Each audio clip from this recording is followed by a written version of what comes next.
Highway ऐकला, expressway ऐकला, याच्यापेक्षा भारी सुपर हायवे जो जोडेल पुणे मुंबई या महत्वाच्या दोन शहरांना.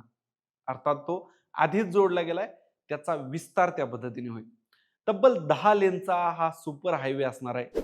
याची गरज का पडली, तो कुठून कुठपर्यंत असेल, त्यासाठीची मान्यता भेटली का, किती खर्च येणार आणि महत्वाचं म्हणजे कधी पूर्ण होणार, अशा अनेक प्रश्नांची उत्तरे या व्हिडिओमध्ये आम्ही तुम्हाला देणार आहोत. त्यामुळे व्हिडिओ शेवटपर्यंत पहा. आणि हो, कमेंटमध्ये ते मिसिंग लिंकचं काम कधी पूर्ण होणार हे विचारू नका.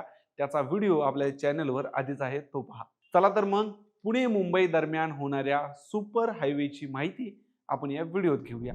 नमस्कार, मी दिनेश, तुम्ही पाहताय महाराष्ट्र कट्टा.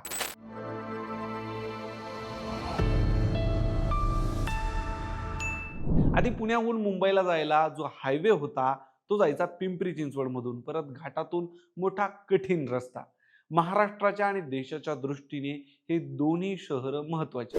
त्यात मुंबई देशाची आर्थिक राजधानी. 1990 साली यासाठीचं प्रपोजल तयार करण्यात आलं.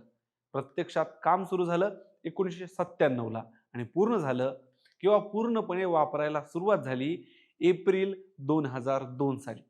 6 लेनचा हा एक्सप्रेसवे ज्याने 6 तासांचं अंतर जवळपास 2-3 तासावर आणलं, पण तरीही सह्याद्रीमध्ये उभाच होता.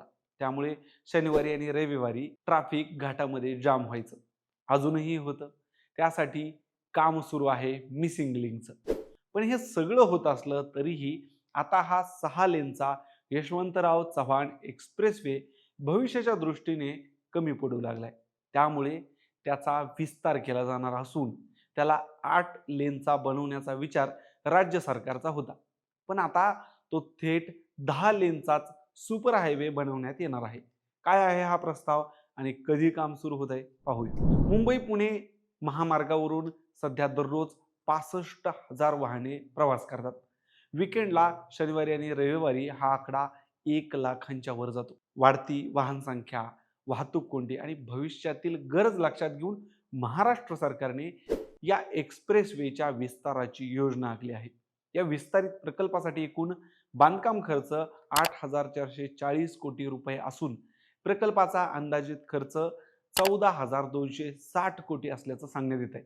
काही ठिकाणी हा 16,000 कोटीपर्यंत सांगण्यात आलाय. हायब्रिड मॉडेल अंतर्गत हा प्रकल्प राबवण्यात येणार असून त्यात सरकार 40% निधी उपलब्ध करून देईल, तर उर्वरित 60% निधी हा खासगी वितरकांकडून उभारण्यात येईल.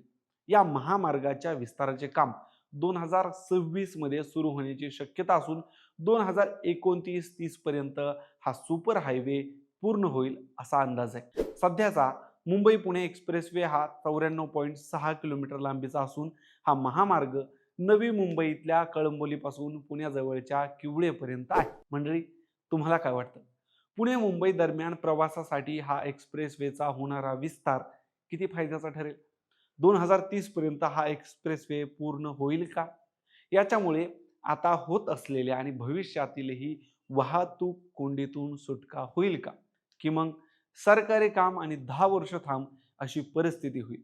तुमची प्रतिक्रिया, तुमचं मत कमेंट करून सांगा. आणि अशाच माहितीपूर्ण व्हिडिओसाठी महाराष्ट्र कट्टा या आपल्या यूट्यूब चॅनेलला सबस्क्राईब करायला विसरू नका. धन्यवाद.